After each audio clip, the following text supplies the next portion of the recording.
पिंकी का कमरा। अपना कमरा साफ सुथरा और अच्छे से रखना हर किसी के बस की बात नहीं, और अगर हम बच्चों के कमरे की बात करें तो फिर तो वो बिखरा हुआ ही रहता है, अस्त व्यस्त हमेशा मिलेगा आपको। और फिर उस कमरे को फिर से अच्छा बनाने के लिए मम्मी लोगों की भाग दौड़ चलती रहती है। कितनी बार कहा है, गोलू अपनी चीजें यहाँ वहाँ मत डाल दिया करो। मम्मी गोलू का अस्त व्यस्त कमरा संभाल रही थी कि गोलू की बाहर से आवाज आई, मम्मी, मेरे कैप नहीं मिल रही, कहाँ रखी है? जल्दी बताओ, मुझे खेलने जाना है। गोलू की मम्मी गुस्से में बाहर आती हैं। एक तो कमरा ठीक करो, ऊपर से तुम्हारी चीजें ढूंढ कर दो, ये लो, और ज्यादा देर तक नहीं खेलना है। लेकिन मम्मी की बात पूरी होने से पहले ही गोलू कैप लेकर भाग गया था और गोलू की मम्मी फिर से उसका कमरा ठीक करने में लग गई। ऐसा है गोलू, जिसे जरूरत के वक्त कोई चीज झट से नहीं मिलती, लेकिन इसके बिल्कुल अपोजिट है हमारी पिंकी। हाँ, हमारी वंडर गर्ल पिंकी। उसका कमरा एकदम साफ सुथरा और बहुत ही अच्छे से रहता है। जरूरत की चीजें अपनी अपनी जगह पर ठीक रखी हुई हैं। अरे वाह पिंकी, तुमने तो कपबोर्ड भी बहुत अच्छे से रख लिया। मम्मी, इसे मुझे ही चीजों में ढूंढने में आसानी होती है, इसलिए मैंने वक्त निकालकर इसे भी ठीक कर दिया। मेरी लाडली बेटी। पिंकी कमरा बहुत ही ऑर्गेनाइज्ड रखती थी और इस बात का उसे फायदा मिलता था। और दूसरी ओर गोलू, जिसे हर चीज के लिए मम्मी को आवाज लगानी पड़ती थी। एक दिन ऐसे ही गोलू अपनी मम्मी के साथ पिंकी के घर आया था और गोलू की मम्मी ने पिंकी का कमरा देखा। उन्हें पहले लगा था कि पिंकी तो गोलू की ही दोस्त है, उसी के जैसी आदतें होंगी उसकी। लेकिन गोलू की मम्मी पिंकी का कमरा देखकर बहुत खुश हो गई।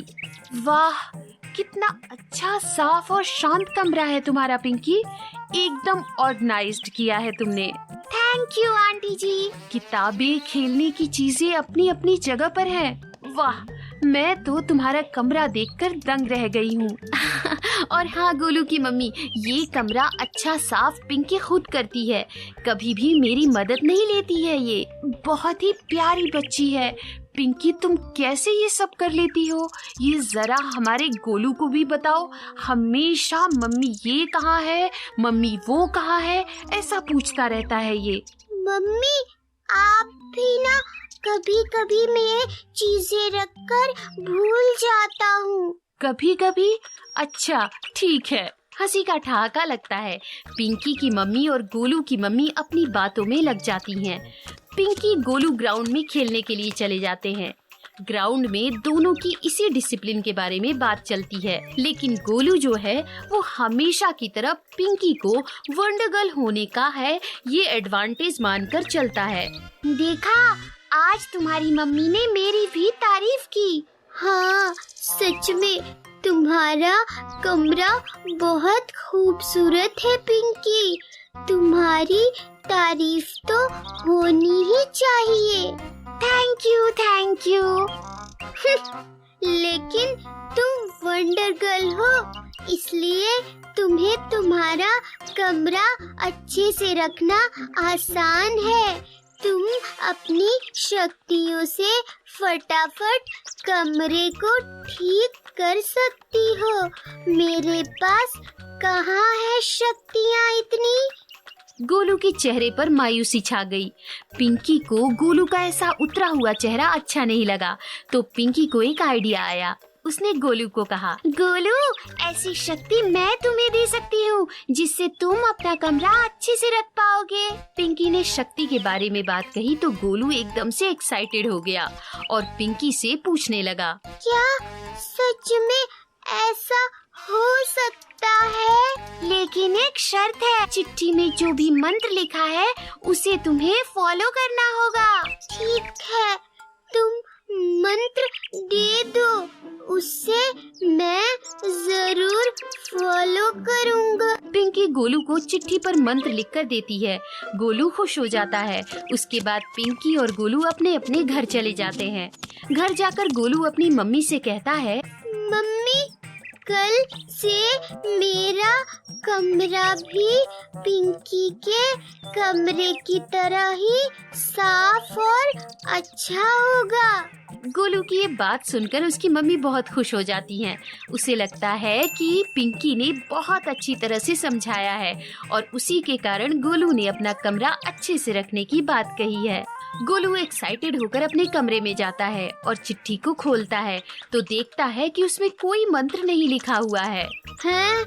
इसमें तो पिंकी ने कोई मंत्र नहीं लिखा है, बस कुछ सूचनाएं नजर आ रही हैं। गोलू एक एक करके वो सूचनाएं पढ़ने लगता है। पढ़ाई करने के बाद किताबें वापस उसी जगह रखनी है। दूसरा, कमरा थोड़ा गंदा नजर आए तो झाड़ू लगाना है। तीसरा, छोटी छोटी चीजें इस्तेमाल के बाद ड्रॉर में रखनी है। और ये चौथा, कोई भी चीज यहाँ वहाँ नहीं फेंकनी है। गोलू ने सब सूचनाएं अच्छे से पढ़ी और गोलू सोचने लगा, मैंने पिंकी को प्रॉमिस किया है, मैं ये सब फॉलो करूँगा। गोलू वो सूचने वाला कागज अपने कमरे में ऐसी जगह लगाता है जहाँ से उसे आते जाते वो सूचनाएं दिखें। इस वजह से जब भी गोलू कमरे में आता है तो वो चीजें यहाँ वहाँ दिखती हैं तो उसे अच्छे से रख देता है।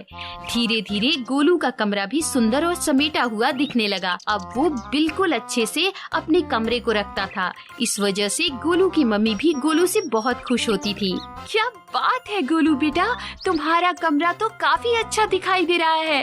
Thank you mummy. कुछ दिनों के बाद जब गोलू पिंकी से मिला तो उसने पिंकी से कहा, पिंकी, तुमने कागज में जो मुझे लिख कर दिया था वो मैंने फॉलो किया है और तुम्हें पता है मेरी मम्मी ने भी मेरी तारीफ भी की है।